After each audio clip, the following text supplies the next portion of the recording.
किसने सुना है? योग शब्द सुना है? पर दो लोगों ने सुना है, सिर्फ दो लोगों ने सुना है योग। और आप लोगों ने नहीं सुना योग शब्द? अच्छा, योग कितने लोग करते हैं? हल्का फुल्का करते हैं। अच्छा चलो, अब इसमें रोज कौन योग करते हैं? डेली? ठीक। अपने शरीर के बारे में कितना जानते हैं? देखिए, ईश्वर ने ये जो शरीर दिया है और हम सारे कार्य किससे करते हैं? अपने शरीर से करते हैं। आप कल्पना करो, अगर हमारी आंखें ना हो तो क्या होगा?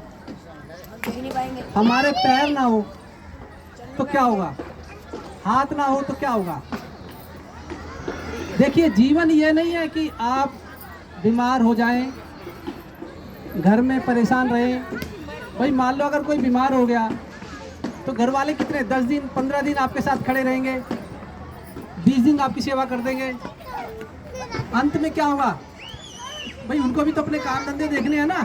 अगर आपकी सेवा में ही लगे रहेंगे तो फिर आपके वो घर से कमा के कैसे लाएंगे? देखिए, कितनी बड़ी विडंबना है, कितनी बड़ी बात है कि जिस शरीर से आप इतने बड़े बड़े कार्य करते हैं, सुबह से लेकर शाम तक कार्य करते हैं, उस शरीर के बारे में हम बहुत कम जानते हैं।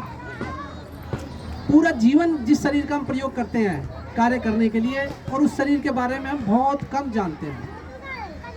यही कम जानना ही हमें बीमारी की ओर ले जाता है। अगर हमें शरीर के बारे में सही जानकारी हो कि भी हमें किस समय खाना है, किस समय सोना है, किस समय उठना है, हमारी दिनचर्या किस तरीके की हो, तो आपका जीवन कैसा होगा? आपका जीवन आनंददायक हो जाएगा। ये जो हम छोटी छोटी बीमारियों के लिए परेशान रहते हैं ना, कि भाई ये बीमारी हो गई, ये रोग हो गया, उसका कहीं ना कहीं उसके कारण अगर आप देखेंगे, उसकी जड़ में जाके सोचेंगे, तो कहीं ना कहीं वो हमारी अज्ञानता ही होती है। कहीं ना कहीं हमारे ज्ञान का अभाव होता है, जब भी हम उस बीमारी की चपेट में आए हैं। कहीं ना कहीं हमारी जो है ना नासमझी है। नासमझी मतलब जैसे खान पान में गड़बड़ी कर देना, जैसे सुबह अपने लिए समय नहीं निकालना, और 24 घंटे हम दूसरों की सेवा में लगे रहते हैं। ऑफिस में सेवा करते हैं, घर की सेवा करते हैं, या दूसरी सेवा में लगे रहते हैं, लेकिन अपने लिए हम 1 घंटा भी नहीं निकालते हैं।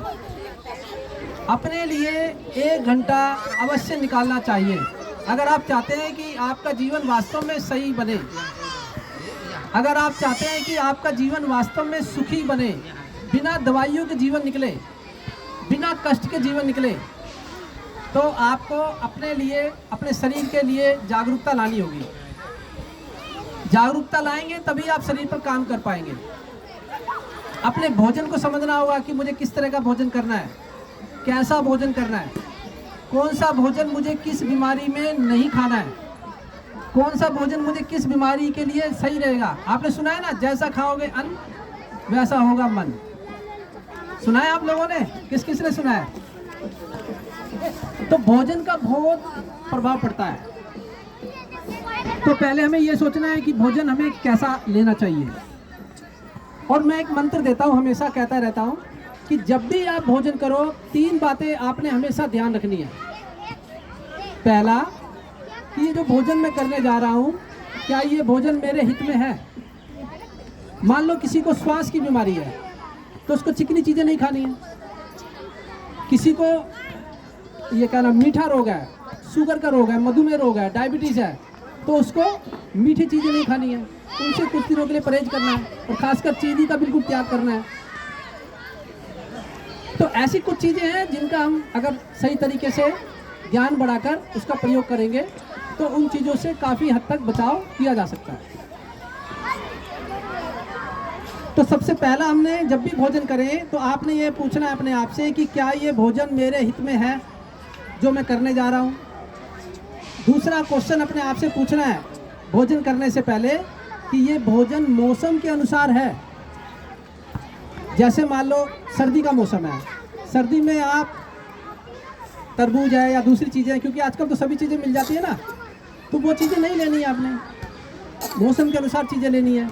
और उसकी पहचान कैसे करें कि देखिए जिस मौसम में जो चीज़ अधिक मात्रा में मिलती है, रेडियाँ भरी रहती हैं, अधिक से अधिक बिक रहे हैं और वो सस्ते रेट पर मिलेंगी क्योंकि उस समय ज़्यादा मात्रा में होता है, तो वो चीज़ आपने ज़्यादा लेनी है, उसको प्रयोग करना है।